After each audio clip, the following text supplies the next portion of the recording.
नमस्कार, आप देख रहे हैं एबी न्यूज। एबी न्यूज में दर्शकों आपका स्वागत है। विनय कुमार की नई टीम ने कमान अपने हाथ में ले ली है।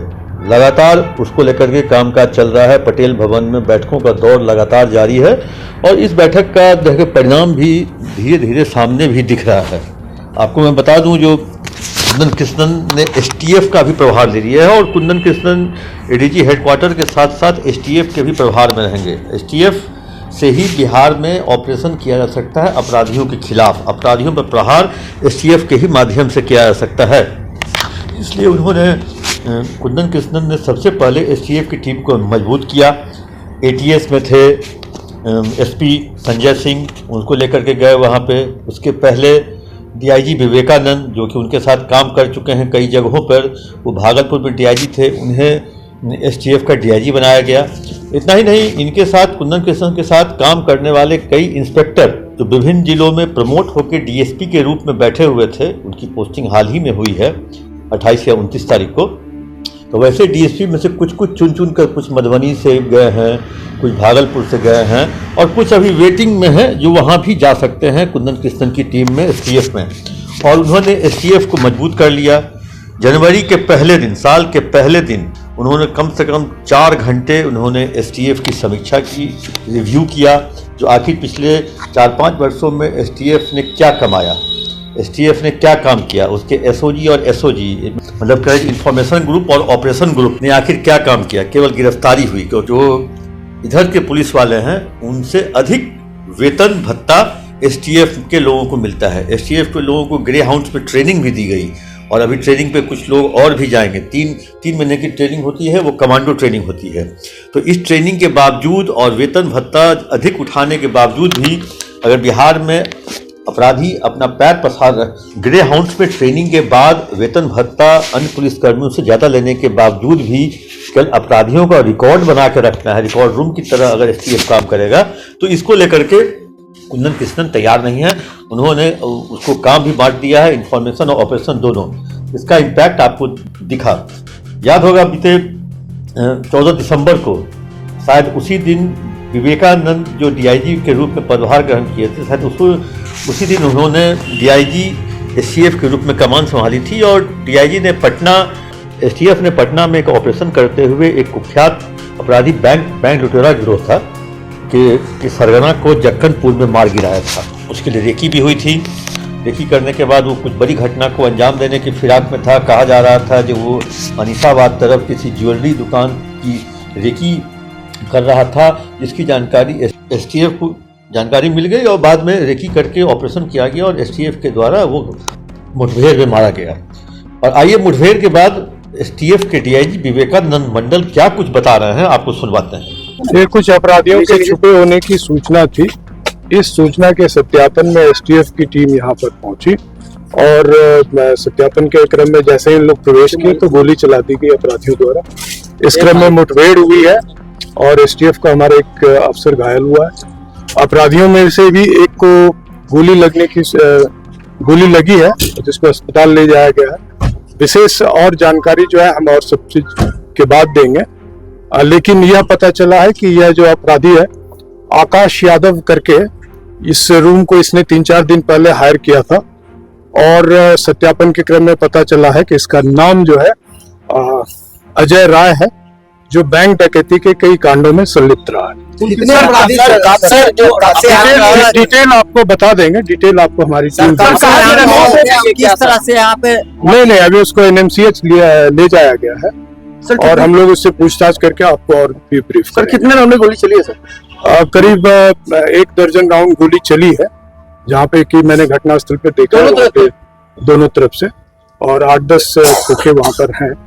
तो और डिटेल विस्तृत जानकारी जो है आप लोग को दी है। तो आपने सुना, डीआईजी विवेकानंद मंडल कह रहे हैं जो उन्हें गुप्त सूचना मिली थी, जो यहाँ पे छुप के रह रहा है, नाम बदल कर रह रहा है, फर्जी आधार कार्ड के आधार पर उसने मकान भी किराए पे लिया था। इसको लेकर के पुलिस को टिप मिला और टिप ऑफ के बाद एसटीएफ ने वहाँ रेड किया, फायरिंग हुई। इस फायरिंग में कहें जो एक एसटीएफ का इंस्पेक्टर भी घायल हुआ, उसके बाह में भी गोली लगी। एक तरह से कहें जो एसटीएफ की पहली सफलता थी कुंदन कृष्णन के बिहार आने के बाद, क्योंकि कुंदन कृष्णन ने 3 तारीख को अपना योगदान बिहार में दिया था और 14 को ये इनकाउंटर हुआ और 14 को इत्तेफाक से डीजीपी बिहार भी जो थे उसी दिन उन्होंने भी अपना योगदान दिया था। उस स्थिति में कहें जो और दूसरी सफलता देर रात पूर्णिया में मिली है। पूर्णिया में एक कुख्यात था, उसको भी मार गिराया गया है। एसटीएफ के इंफॉर्मेशन पे एसटीएफ और पूर्णिया पुलिस के संयुक्त अभियान में एक तरह से ये कुख्यात डकैत था सुशील मोची, जिसकी तलाश बिहार पुलिस के साथ साथ बंगाल पुलिस को भी थी। उस पर 40 से अधिक मामले थे और कहें जो उसके बाद वहाँ से कार्बाइन पिस्टल भी बरामद किया गया है। तो ये भी एसटीएफ की एक उपलब्धि है। अब इसको अब ये कह सकते हैं जो अब जो नई टीम है, इस टीम ने एसपी को सड़क पर ला दिया है। यहाँ के ये एक कुख्यात अपराधी रहा है जो कई घटनाओं में डकैती के घटनाओं में इन्वॉल्व रहा है। वो ये पूर्णिया के रेंज के 3 जिला पूर्णिया, किशनगंज, कटिहार और बंगाल में अपनी आपराधिक घटनाओं में शामिल रहा है। ये एक अपनी टीम बनाए रखा था इसमें खुद ये लीड करता था और आपराधिक घटनाएं करता था। इसमें ये डकैती करता था और हथियार का भी इस्तेमाल किया है और कुछ लोगों पे गोलियां भी चलाए हैं इसके द्वारा।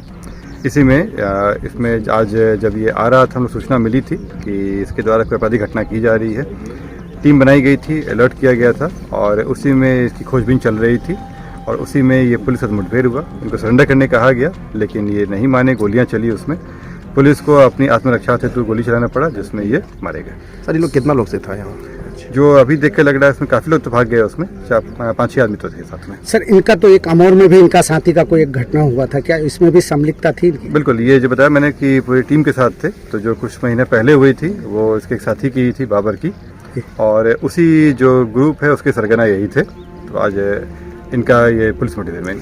सर, इनके पास हथियार भी बरामद हुआ है? हाँ, इनके पास से इनके हाथ से कार्बाइन और एक देसी पिस्टल बरामद हुआ। एसपी थाना का इंस्पेक्शन कर रहे हैं। एसपी इवन आईजी तक, जो पटना की आईजी हैं गरिमा मल्लिक, वो भी कल बीते देर रात पटना की सड़कों पर मतलब लोग जो गाड़ी की चेकिंग कर रहे थे उसका वो निरीक्षण या मुआयना कर रही थी। पटना के सीनियर एसपी ने यहाँ ज्वाइन करते ही 1 तारीख को लगातार कहें जो अभी तक कम से कम 10 से 12 थानों का भ्रमण कर लिया है, इंस्पेक्शन कर लिया है। इंस्पेक्शन के दौरान उन्होंने दीघा में कुछ कमियां पाई। कमियां पाने के बाद उन्होंने वहाँ स्पष्टीकरण भी पूछा है, क्योंकि जिस एफएसएल की रिपोर्ट को कोर्ट में जमा होना चाहिए था वो पिछले 6 महीने से दीघा थाना में पड़ा हुआ था।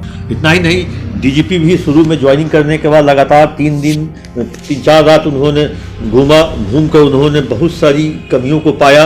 कमियों को पाने के बाद उन्होंने बजाबते एक दिशा निर्देश भी पूरे जिले के लिए सभी के लिए लागू किया। कहा जो एसपी को एक थाना रोज विजिट करना है और किसी भी थाना क्षेत्र का जो पहला जो केस है, जो चाहे लूट हो, हत्या हो, डकैती हो, वो उस थाने का थानेदार ही उसका आईओ बनेगा। इस तरह का दिशा निर्देश भी दिया गया। उन्होंने बहुत कमियां पाई। उन्होंने एक थाना जो दो पंचायत का थाना है उसमें 25 कहें जो एएसआई और एसआई की पोस्टिंग वहाँ देखकर वो तंग रह गए। जो आखिर 2 पंचायत के थाना में 25 अधिकारी हैं, सिपाही और होमगार्ड तो जवान काफ़ी होंगे, लेकिन इसके बावजूद भी अगर उस थाने क्षेत्र में पत्ता तक हिल जाता है तो वो भी एक सोचने वाली बात है। जबकि उसी रात बरगली हुई थी जिस रात डीजीपी साहब मूवमेंट में थे और वहाँ पर भी एएसआई स्तर के पदाधिकारी ही घटनास्थल पे और उस केस का आईओ था। तो इसको लेकर के दिशा निर्देश मिला। अब कहे जो कोई ऐसा जिला नहीं जिसके एसपी मतलब सड़क पर रात में नहीं निकलते हों। रात में निकलते हैं, गश्ती करते हैं और थानेदार को भी गश्त करने के लिए विवश करते हैं। थानेदार भी गश्ती करते हैं और थानेदार के गश्ती करने के तरीके का मुआयना भी करते हैं। और इन सबों को लेकर के और कुर्की और वारंट के तामला पर भी और केस के डिस्पोजल पर भी उन्होंने नई टीम ने काफ़ी ध्यान दिया। केस के डिस्पोजल पर, क्योंकि केस में पेंडेंसी कहें जो पूरे बिहार में पेंडेंसी लाख केस से अधिक होगी और इसके बावजूद भी केस के जो आईओ हैं वो केस नहीं काट रहे हैं, जिस कारण से वो कोर्ट में जमा नहीं कर रहे हैं केस, जिसके कारण से आम लोगों को न्याय मिलने में देरी हो रही है। तो इसलिए कहे जो पटेल भवन की नई टीम जो है वो केस की पेंडेंसी, सुपरविजन, स्पीडी ट्रायल, कुर्की, वारंट का तामिला और इवन अपराधियों को ढूंढ कर, जो कुख्यात है उनको ढूंढ कर उनको जमींदोज करना। तो इसलिए जो नई टीम है, इस टीम से बिहार के लोगों को भी भरोसा है और अगले वर्ष चुनाव भी होने जा रहे हैं और चुनाव में एक मुद्दा उठने को जा रहा था, गुड गवर्नेंस। और गुड गवर्नेंस सुशासन, क्योंकि इसी सुशासन और गुड गवर्नेंस को लेकर के नीतीश कुमार ने 2005 में सत्ता संभाली थी और उसके बाद अगले 5 वर्षों तक बिहार में बहुत अच्छा काम भी हुआ था, अपराध नियंत्रण हुआ था, ऑर्गेनाइज क्राइम भी समाप्त हुआ था और अपराधियों को सज़ा भी मिल रही थी।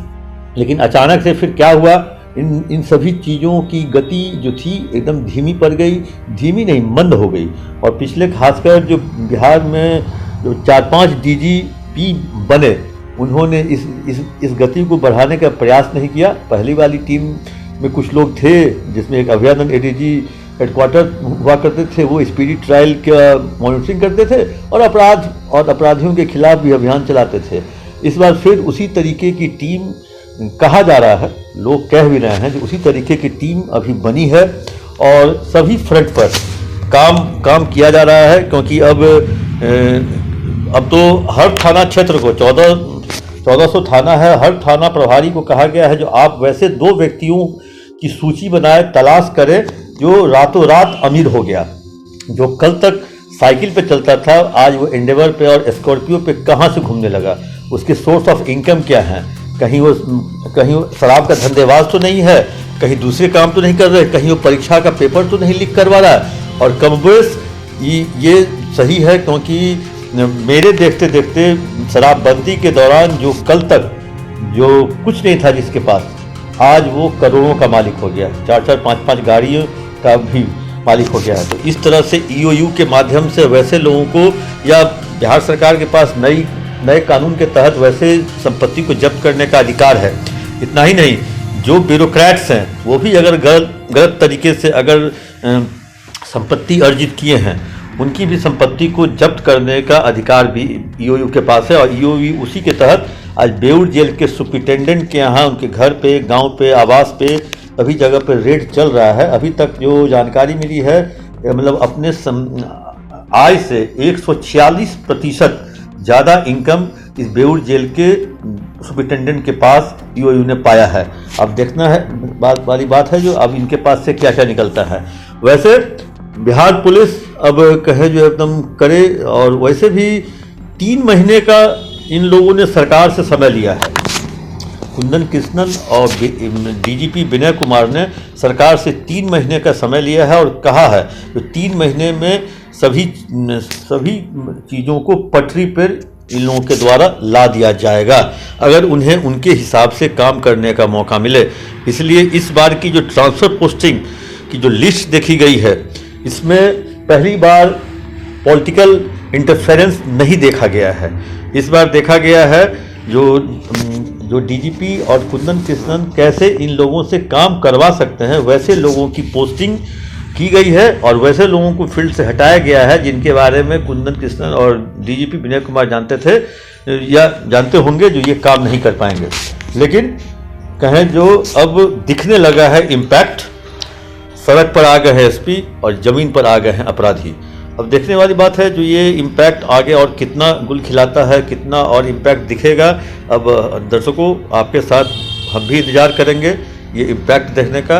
वैसे लेकिन इम्पैक्ट दिखेगा, क्योंकि जिस रफ्तार में काम हो रहा है और जिस रफ्तार में खुली छूट दी गई है, और अगर कोई काम अगर करता है अपनी मर्जी से और उसके ऊपर अगर बॉस का हाथ रहता है तो काम और बेहतरीन होता है। आज के डेट में इतने ह्यूमन राइट्स हैं, मानवाधिकार है, उसके बाद अगर इस तरह की घटनाएं होंगी और उसके बाद अगर बॉस का साथ नहीं मिलेगा तो फिर इस तरह का काम करने के लिए लोग तैयार नहीं होंगे। लेकिन बॉस का साथ है, काम होगा, इम्पैक्ट भी दिखने लगा है, आगे भी दिखेगा। दर्शकों, हम लोग इम्पैक्ट देखने के लिए इंतजार करेंगे आगे क्या और होता है। तब तक ले दीजिए इजाज़त। अपना कमेंट बॉक्स में जाकर जरूर दें।